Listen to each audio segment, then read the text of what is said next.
Bismillahirrahmanirrahim. Assalamualaikum warahmatullahi wabarakatuh. Selamat pagi anak-anak semuanya. Bagaimana kabarnya kalian pada hari ini? Baik ya. Semoga selalu dalam lindungan Allah. Nah, sebelum memulai pelajaran pada pagi hari ini, marilah kita bersama-sama membaca doa belajar. Raditu billahi robba wa bil islami dina wa bi muhammadin nabiyya wa rasulah rabbi zidni ilma warzuqni fahma. Amin. Nah, pada pagi hari ini kita akan belajar sejarah kebudayaan Islam dengan tema proses lahirnya dan fase-fase pemerintahan pada masa dinasti Umayyah. Jadi di sini akan banyak cerita yang Ibu sampaikan, jadi tolong didengarkan ya, karena nanti di akhir pertemuan Ibu akan menanyakan tentang materi ini kembali, apakah kalian masih mengingatnya atau tidak. Nah, langsung saja. Pada tahun 41 Hijriah, Hasan bin Ali bin Abi Thalib dan Fatimah binti Rasulullah menyerahkan tombak kekuasaannya kepada Muawiyah bin Abi Sufyan. Nah, penyerahan kekuasaan ini dianggap sebagai satu-satunya jalan untuk meraih kedamaian dalam Islam. Kemudian terhentinya perselisihan darah sesama kaum muslimin. Nah, penyerahan inilah yang nantinya akan dikenal sebagai permulaan atau awal berdirinya Khalifah Bani Umayyah. Nah, bisa dikatakan Bani Umayyah ini adalah kekuasaan dengan luas wilayah yang sangat mengagumkan. Meskipun terjadi banyak perselisihan, tetapi para ulama di masa itu selalu bijaksana dalam menyikapinya. Nah, kemudian Khalifah pertama Bani Umayyah ini adalah Muawiyah bin Abi Sufyan. Beliau menjadi khalifah karena kekuasaan dari Hasan bin Ali diberikan kepada beliau ketika beliau menjabat. Nah, ketika beliau menjabat sebagai khalifah, beliau bisa dikatakan sebagai khalifah terbaik setelah Khalifah Ali bin Abi Thalib.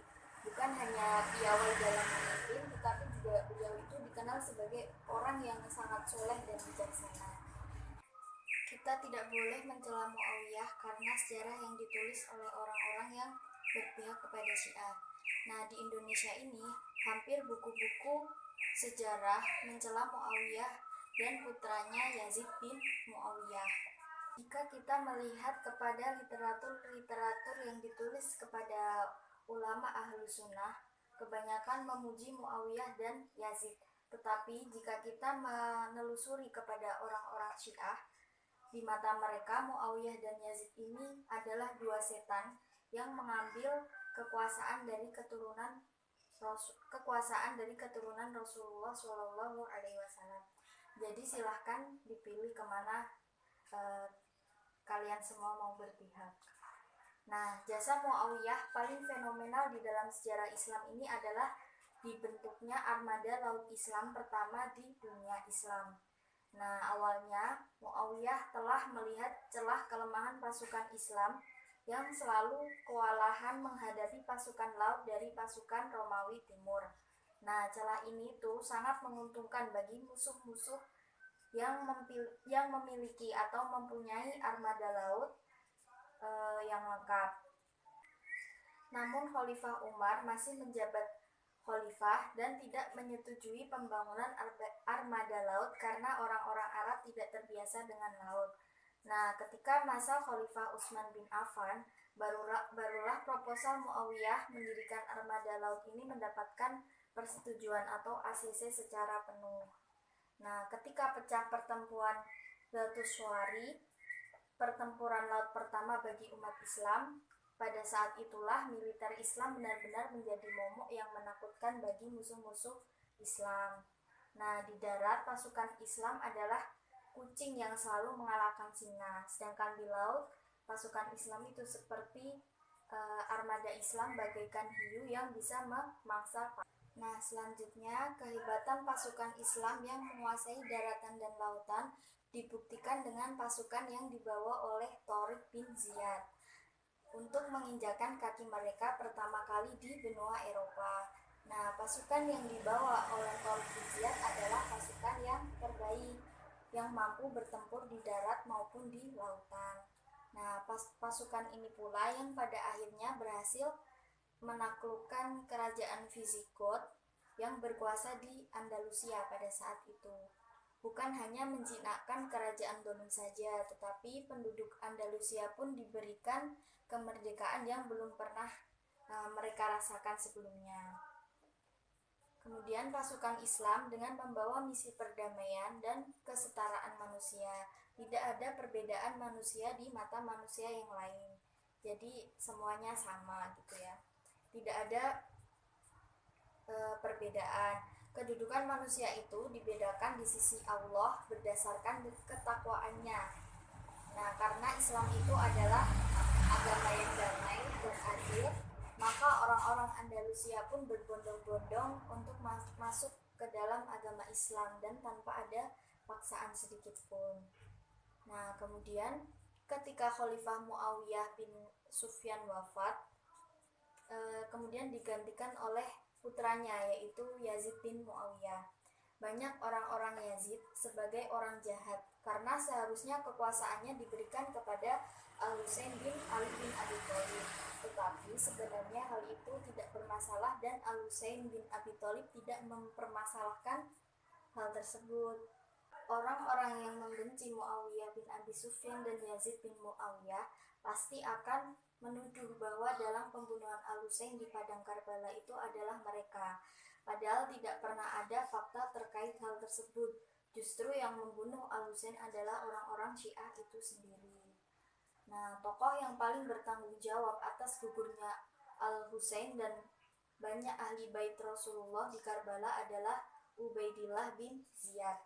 Dialah seorang konspirator utama pembunuhan Al-Husain dan dia bersama beberapa orang yang mengikutinya adalah orang-orang yang berpaham aliran Syiah yang dulu mendukung Ali bin Abi Thalib di dalam perang Siffin.